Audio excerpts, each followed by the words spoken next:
It's not the police. Oh yeah, I forgot. It's more information than I need, It's actually. more information, exactly. I So don't if really you- need to know. My name's Abdulhamid Evans, and I'm 65, and I became Muslim in 1978, so it's 30-odd years. Both my parents are British. My mum's English, my father's Welsh, and I was born in New York. They were both psychologists, and they both passed away now. And they were both psychologists, and they moved to New York just before I was born. So I initially grew up there, and then came back to the UK because they wanted me to have a British education. You know, they were both psychologists. I didn't really have a religious upbringing. When I was around 10 or 11, and I was at boarding school, I became quite kind of fervent about being a Christian. We'd sing hymns in the choir, and we had church service every day at boarding school, and I kind of got into the idea of Jesus and God. And I guess that sort of lasted until puberty, really, when other interests took over. And I think I really basically lost interest in religion after that point, and really through to the time I left school. Maybe, I might go to church maybe once a year. You go at Christmas, midnight mass, and, after you've had a drink or two, and then you go to church. But I wouldn't say that I really was religious as a young man. Well, I left school in 1967, didn't want to go to university, I wanted to travel.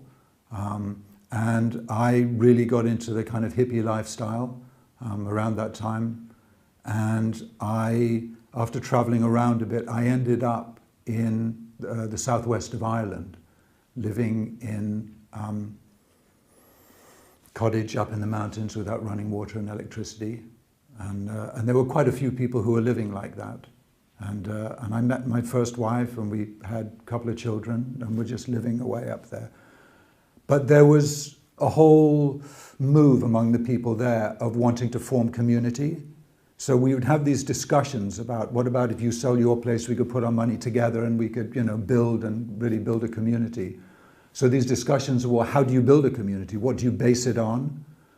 And at the same time, in that kind of post-psychedelic time, it wasn't all sex, drugs, and rock and roll. There was also a whole spiritual opening that happened for a lot of people at that time.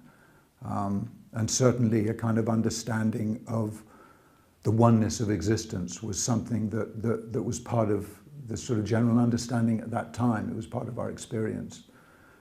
So in a way, I was kind of on an inner quest, but also on an outer quest as well, without in any way feeling that I was looking for religion. I felt that in some way the religions were over. This was a new age. This was the age of Aquarius.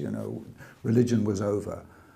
And then, as it happened, on a trip, I made a trip back to England from Ireland, and bumped into an old friend of mine who basically was interested in Islam, and he introduced me to people who were from the community in Norwich. And they kind of fascinated me because a lot of them had a similar kind of background, they were similar kind of age, sort of post-hippie. And they had a kind of being that I admired. I admired their character and their behavior and how they were. But they also had answers for the inner quest, as well as answers for how do you structure community. And for me, that was, it was so attractive and really surprising. I was really surprised that this was Islam. But I was also really attracted by the idea of that there was a community, and that also they had a map for the kind of inner journey which I recognized I was on. And so as I met them, I came and visited Norwich and stayed for about a week. And, after 4 or 5 days, I suddenly realized, that I believe all of this is true. So that doesn't leave me with a lot of choice. You then either submit or you cover it up.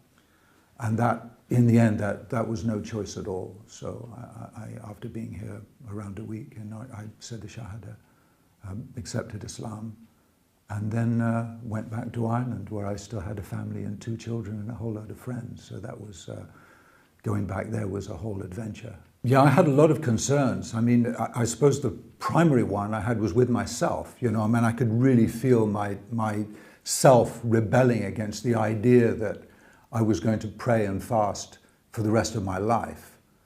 You know, the self, you know, suddenly feels trapped by these things. So there was a whole internal issue going on there. But I was also really concerned about what my wife was going to say, and also the people that I knew in the community. You know, I was this cool guy in this cool community, and, you know, we weren't particularly religious. You know, we were, you know, hippies living up in the mountains and doing all of that back to nature thing.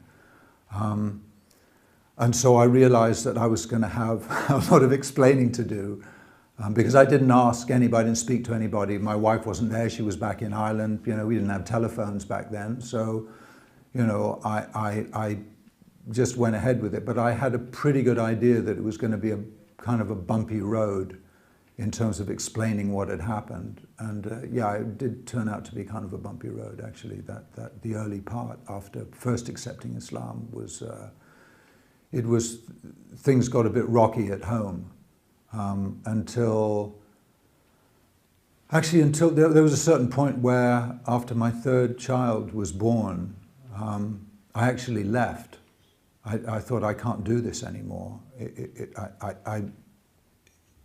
It became unbearable for me, because I needed the company of Muslims. I was just living up a mountain in Ireland. I had no company. So I was doing the prayer, and, you know, Ramadan came round. I tried to fast Ramadan on my own, and it was hard.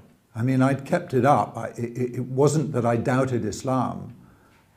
On the contrary, I doubted the way that I was living, and saw this was no longer compatible with things that were suddenly had now become critically important for me in my life. And so I left. I said, you know, the house, the kids, the thing, you know, I can't do this. And fortunately, after a few weeks, my wife showed up with all the children. And after maybe a year and a half of being, you know, steadfastly opposed to Islam or anything to do with it, you know, after a couple of days here, she met some of the women and just did a 180-degree turn and accepted Islam and stayed with it until she passed away. And children were all brought up as Muslim. And so that had a bumpy beginning, but a very happy end in that sense. Transformation began even before I said the Shahada, because I was keeping company with people who were converts, some of them recently converted.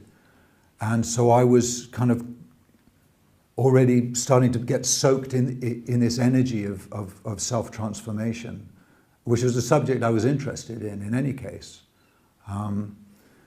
And when I said the Shahada, when I made the Shahada, it was such an overwhelming sense of relief that was quite unexpected. I mean, I must have wept for, it felt like an hour. I mean, there was such a kind of incredible sense of relief. But the changes that took place in me were quite profound. I mean, the first one that you really notice is to do with cleanliness and hygiene, because you start to wash in the toilet, you're doing wudu, and being aware of those things, of the cleansing before prayer, and realizing, oh my gosh, this takes care of a whole load of hygiene issues. And also in terms of I think my own personal habits, I found that Ramadan changed my attitude towards food quite dramatically. That a lot of the times when I thought that I was hungry, I was maybe just wanting to eat. I wasn't hungry, so eating became a sort of habit, something you do when you're not sure what else to do, or eating out of anxiety and things like that. Whereas remembering God and keeping company with people who remember God and remind you of God, and praying, these things take care of a lot of that anxiety. You know, if you pray when the time for prayer comes, when you finish that prayer, you have a tremendous sense that you were in the right place at the right time doing the right thing, and that takes away a lot of the kind of just inherent existential anxiety that every human being feels, because we didn't decide to be here. Here we are, and just finding a way to kind of really make peace with yourself and have a sense of your own destiny and hand over a lot of those big troubles that you might have, finding some way to feel you can hand those over to God, that's the best way to go, and to rely on God, and that it was a refinement of the way that I'd approached life. I'd already made decisions that I didn't want a mortgage and 2.4 children and live that sort of ordinary straight life. I'd already decided in my early 20s that I didn't want that. I was already on a more adventurous path, but I was really just tapping my way through like a blind man with a stick. And suddenly I felt like I had a map.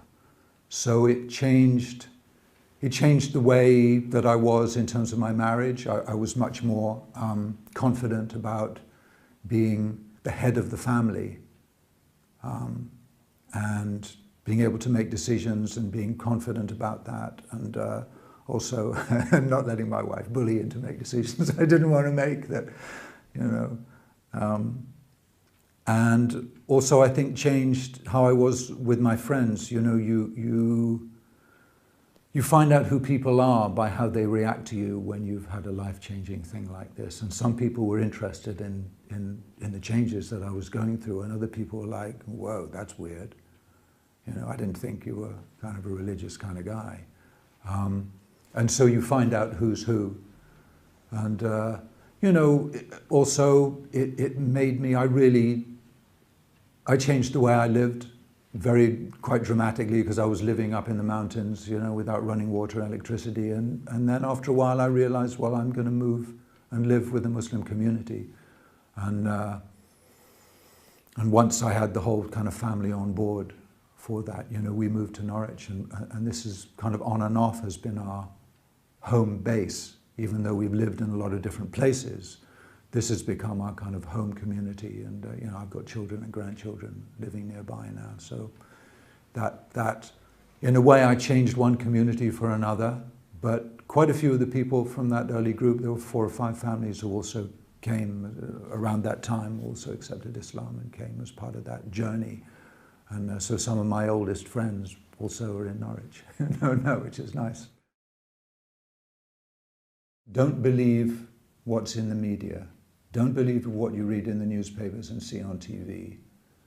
When you meet Muslims, you'll find that your heart has a connection with their heart, and you have to trust your heart. And you will probably be thinking about all the complications that might arise if you become Muslim, and what this person is going to think, maybe your parents or your friends or your colleagues or your boss. You have to go beyond that, because this is about you and your life and your relationship with God. This is about your relationship with your Lord and with reality. And be bold, take the leap, and you'll find that you will fly.